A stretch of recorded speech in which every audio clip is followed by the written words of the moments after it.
Hello guys, welcome to my channel educated India. मेरा नाम है फिरोज सैफ़ी और आज हम पढ़ने वाले हैं 12th क्लास की ज्योग्राफी के पहले चैप्टर मानव भूगोल, प्रकृति एवं विषय क्षेत्र। तो मानव भूगोल है तो इसमें ऑब्वियसली हम ह्यूमन ज्योग्राफी के बारे में पढ़ते हैं। इससे पहले मैं आपको एक चीज़ बता दूं, ये जो चैप्टर है हम इसको एमसीक्यू में करने वाले हैं, क्योंकि अकॉर्डिंग टू लेटेस्ट अपडेट जो सीबीएसई है उसने आपके जो एग्ज़ाम है वो फर्स्ट टर्म और सेकंड टर्म में बोर्ड जो है वो लेगा, और आप चाहते हैं कि मैं इस पे वीडियो बनाऊं कि एक्चुअल में क्या है, तो कमेंट कीजिए और फिर हम उस पे वीडियो बनाएंगे। तो हम आते हैं अपने टॉपिक पर, मानव भूगोल। तो पहला क्वेश्चन है, मानव भूगोल के कितने क्षेत्र हैं? Option A 2, option B 4, option C 7, option D 6। अगर आप कमेंट करना चाहते हैं तो कमेंट करिए, वरना 5 सेकंड में मैं आपको इसका आंसर बता दूंगा। तो इसका आंसर है ऑप्शन डी। मानव भूगोल के जो क्षेत्र हैं वो हैं 6। क्लियर? तो अब आते हैं हम अपने सेकंड चैप्टर पर। नवनिश्चयवाद की विचारधारा के जनक किसे कहा जाता है? Option A Griffith Taylor, option B Albert Einstein, option C Ratzel and option D NLC Semple. देखिए ये थोड़ा टाइपिंग मिस्टेक हो गया है, क्या है, हिंदी में टाइपिंग करने में थोड़ा प्रॉब्लम हो जाती है, तो माफ़ कीजिए। तो खैर इसका जो आंसर है वो है ऑप्शन ए ग्रिफिथ टेलर।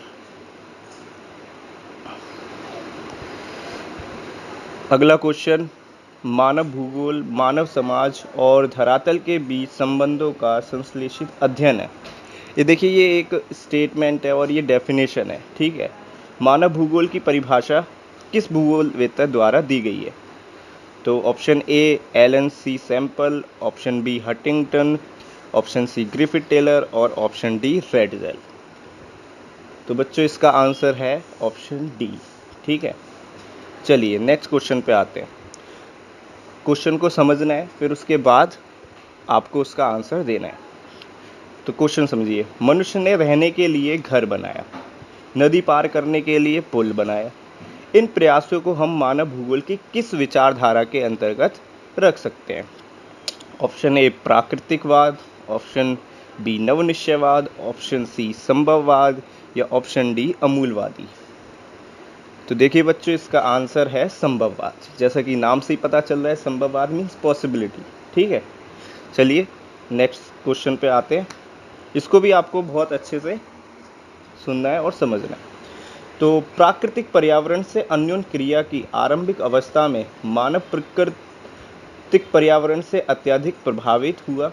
उसने प्रकृति के आदेशों के अनुसार अपने आप को ढाल लिया और मानव के सामाजिक विकास की इस अवस्था को किस नाम से जाना जाता है?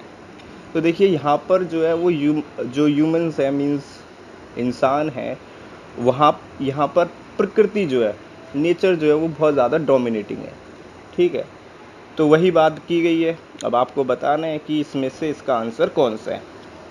तो ऑप्शन है ए प्राकृतिकरण, ऑप्शन बी पर्यावरण निश्चयवाद, ऑप्शन सी ए और बी दोनों, ऑप्शन डी इनमें से कोई नहीं।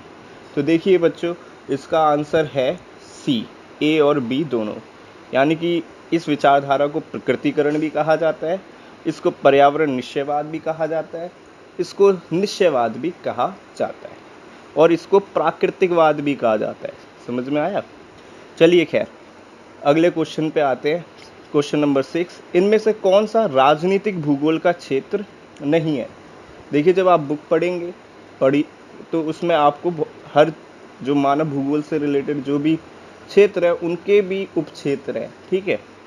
तो ये राजनीतिक भूगोल जो है मानव भूगोल का एक क्षेत्र है और इस राजनीतिक भूगोल के भी कई सारे उप क्षेत्र हैं। तो आपको इसमें बताना है कि कौन सा नहीं है। तो ऑप्शन ए निर्वाचन भूगोल, तो ये तो राजनीतिक भूगोल में ही आता है। ऑप्शन बी व्यवसाय भूगोल, ऑप्शन सी आर्थिक भूगोल, ऑप्शन डी बी और सी। तो देखिए व्यवसाय भूगोल और आर्थिक भूगोल अर्थशास्त्र भूगोल के उपक्षेत्र हैं।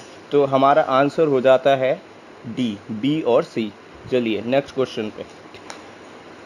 प्राकृतिकरण क्या है? तो ऑप्शन ए है मानव का प्रकृति के अनुसार खुद को ढाल लेना। ऑप्शन बी प्रकृति को मानव के अनुसार ढाल लेना। ऑप्शन सी ए और बी दोनों। ऑप्शन डी उपयुक्त में से कोई भी नहीं। तो देखिए भाई, प्रकृतिकरण की बात हो रही है यहाँ पे, तो इसका आंसर होगा ए, मानव का प्रकृतिकरण के अनुसार खुद को ढाल लेना। यहाँ पे ह्यूमन जो है प्रकृति के अनुसार खुद ढल जाते हैं, उससे डरते हैं, उसकी प्रचंडता से डरते हैं, ठीक है, तो उसको अपने अकॉर्डिंग ढाल लेते हैं। नेक्स्ट क्वेश्चन बिल्कुल मिलता जुलता है लेकिन बहुत ही अलग है। क्वेश्चन है मानवीकरण क्या है? तो ऑप्शन ए प्रकृति का मानव के अनुसार ढल जाना। ऑप्शन बी मानव का प्रकृति के अनुसार ढल जाना। या सी मानव और प्रकृति का एक दूसरे के प्रति ढल जाना। या ऑप्शन डी उपयुक्त सभी। तो भाई इसका आंसर भी ए है, प्रकृति का मानव के अनुसार ढल जाना। अब प्रकृति खुद नहीं ढलती है, मानव उसको अपने अनुसार ढाल लेता है। जैसे कि आप पढ़ोगे टॉपिक संभववाद, उसमें ठीक है बहुत अच्छे से एक्सप्लेन किया गया है कि कैसे ह्यूमंस ने प्रकृति के नियमों को समझकर उसको अपने अनुसार ढाल लिया। एग्जाम्पल के लिए गति के नियमों को समझकर उसने हवाई जहाज को बना दिया, ठीक है। चलिए नेक्स्ट क्वेश्चन पे आते हैं। क्वेश्चन नंबर 9, इनमें से कौन सा मानव भूगोल का क्षेत्र नहीं है?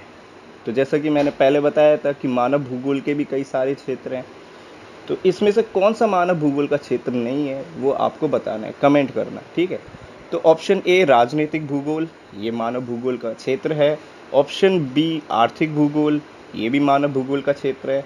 ऑप्शन सी सामाजिक भूगोल, ये भी मानव भूगोल का क्षेत्र है। ऑप्शन डी रसायन विज्ञान, तो देखिए रसायन विज्ञान नहीं है, तो हमारा आंसर हो जाएगा डी।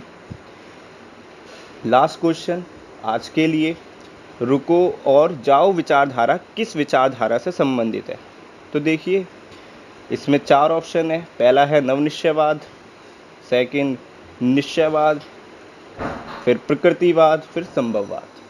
तो देखिए भाई, रुको और जाओ की जो विचारधारा है वो ग्रिफिथ टेलर ने दी थी, और ये जो है नवनिश्चयवाद विचारधारा से है। इसी के साथ वीडियो को एंड करते हैं। वीडियो अच्छी लगी हो तो लाइक कीजिए, सब्सक्राइब कीजिए और शेयर कीजिए। धन्यवाद।